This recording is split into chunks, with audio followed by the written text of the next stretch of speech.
Good morning all of you. आज का हमारा टॉपिक है इमरजेंसी पावर्स ऑफ प्रेसिडेंट, अर्थात भारतीय राष्ट्रपति की संकटकालीन शक्तियां। किसी भी देश में संकटकालीन स्थिति का सामना करने का मुख्य उत्तरदायित्व वहां की राष्ट्रीय कार्यपालिका का होता है और भारत में यह उत्तरदायित्व भारत के राष्ट्रपति का है। भारतीय संविधान के भाग 18 में हमारे राष्ट्रपति की संकटकालीन शक्तियों का वर्णन किया गया है।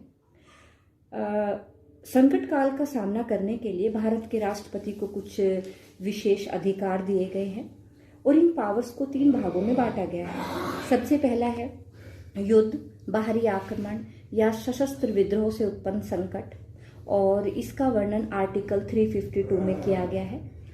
कॉन्स्टिट्यूशन के आर्टिकल 352 में ये कहा गया है कि अगर राष्ट्रपति को ये लगे कि युद्ध, विदेशी आक्रमण या सशस्त्र विद्रोह है तो वह भारत उसके किसी एक भाग या उसके कुछ भागों में संकट काल की घोषणा कर सकता है। लेकिन भारतीय संविधान में 1978 में 44वां संविधान संशोधन हुआ, जिसमें यह कहा गया कि राष्ट्रपति संकट काल की घोषणा तब करेगा जब मंत्रिमंडल संकट काल घोषणा की लिखित रूप से सलाह दे। राष्ट्रपति के द्वारा की गई ऐसी घोषणा 1 महीने तक लागू रह सकती है, लेकिन 1 महीने के अंदर अंदर पार्लियामेंट से विशेष बहुमत, जो कि है 2/3 के द्वारा स्वीकृति प्राप्त करनी जरूरी है, नहीं तो राष्ट्रपति द्वारा की गई यह घोषणा समाप्त हो जाती है। लेकिन अगर पार्लियामेंट से स्वीकृति मिल जाती है तो ऐसी घोषणा 6 महीने तक लागू रहती है। अगर आगे भी ऐसी घोषणा को लागू करना हो तो 6 महीने बाद दोबारा से पार्लियामेंट में हमें 2/3 बहुमत से उसकी स्वीकृति लेनी आवश्यक है। एक बात और, यदि इस दौरान लोकसभा भंग हो तो राज्यसभा की ही स्वीकृति ली जाती है। नई लोकसभा बनने पर उसकी मंजूरी ली जाती है। अगर नई लोकसभा 30 दिन के अंदर इमरजेंसी की स्वीकृति ना दे तो ऐसी घोषणा समाप्त हो जाती है। सन 1978 में 44वें संवैधानिक संशोधन के द्वारा यह व्यवस्था की गई कि अब इस तरह की घोषणा को न्यायालय में चुनौती दी जा सकती है। यानी 1978 से पहले आर्टिकल 352 के तहत राष्ट्रपति के द्वारा की गई राष्ट्रीय आपातकालीन घोषणा को न्यायालय में चुनौती नहीं दी जा सकती थी।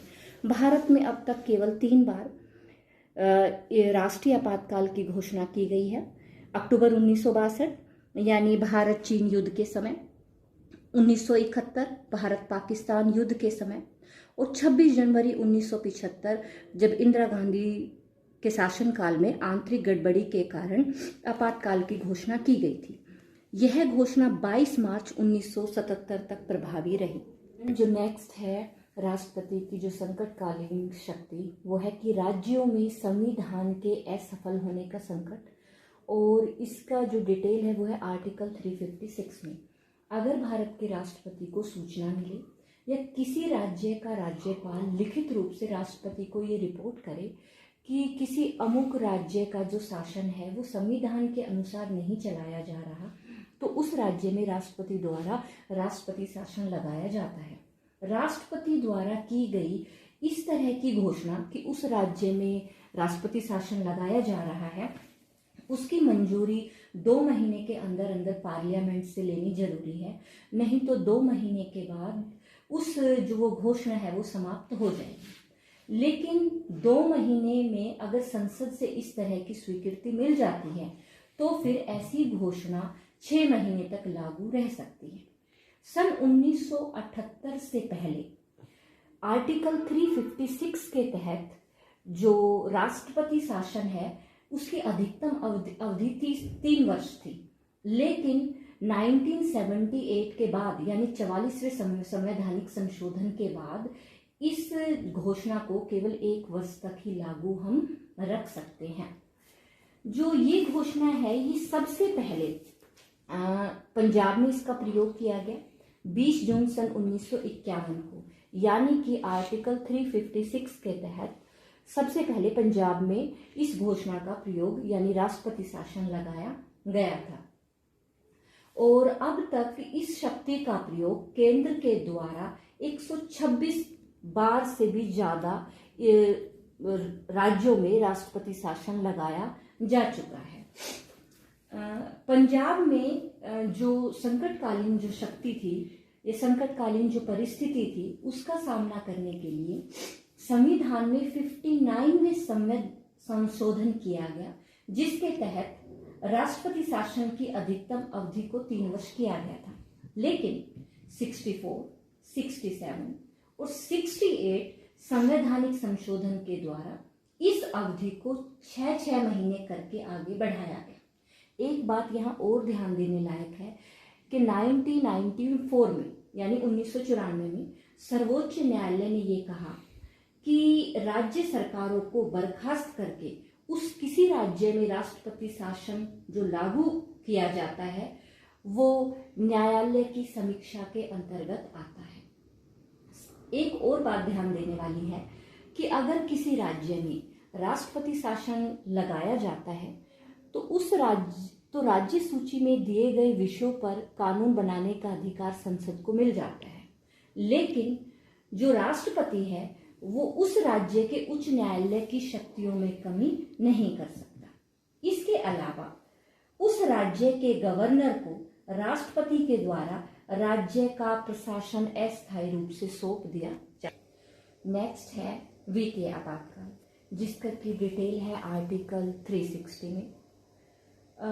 इस आर्टिकल के अंतर्गत यह बताया गया है कि यदि राष्ट्रपति को यह यकीन हो जाता है कि भारत में या भारत के किसी भाग में जो वित्तीय स्थायित्व या देश की जो वित्तीय साख है वो संकट में है, तो वह वित्तीय आपातकाल की घोषणा कर सकता है।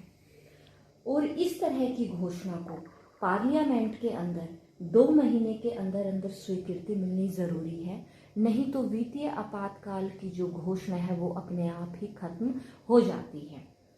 और आज तक भारत में कभी भी वित्तीय आपातकाल या वित्तीय संकट काल की घोषणा नहीं की गई। इस तरह की घोषणा होने के बाद राष्ट्रपति राज्यों को ऐसा कोई गाइडलाइंस दे सकता है जो कि वित्तीय साख बनाए रखने की दृष्टि से जरूरी हो। इसके साथ साथ राष्ट्रपति यह भी आदेश दे सकता है कि राज्यों में असेंबली के द्वारा जो मनी बिल है वो पहले उसके पास स्वीकृति के लिए भेजे जाए। इसके अलावा भारत का राष्ट्रपति केंद्र और राज्यों के बीच रेवेन्यू के बंटवारे संबंधी में दिशा निर्देश दे सकता है या आवश्यक उसमें परिवर्तन कर सकता है। और ऐसी अवस्था में सरकारी कर्मचारियों के जो वेतन है उसमें कटौती की जा सकती है। यहाँ तक कि सुप्रीम कोर्ट और जो हाई कोर्ट के जो जज है उनकी सैलरी भी वित्तीय संकट काल में ही कम की जा सकती है। वैसे हाई कोर्ट और सुप्रीम कोर्ट के जज की सैलरी को उनके कार्यकाल में बढ़ाया तो जा सकता है, लेकिन घटाया नहीं जा सकता। लेकिन सिर्फ वित्तीय संकट काल की स्थिति में ही उनके वेतन में कमी की जा सकती है। और वास्तव में इस तरह के संकट की घोषणा आज तक नहीं हुई। और कुछ लोगों का कहना है कि जो वित्त है वो एक बड़ा ही नाजुक मामला है। अगर देश में कभी आर्टिकल 360 के तहत ये घोषणा होती है तो लोगों में एक यकीन का जो वातावरण है वो खत्म होकर भय का वातावरण खड़ा हो जाएगा, और जिससे देश की जो इकोनॉमिक जो स्टेबिलिटी है उसको बहुत ही बड़ा धक्का मिलेगा। थैंक्स।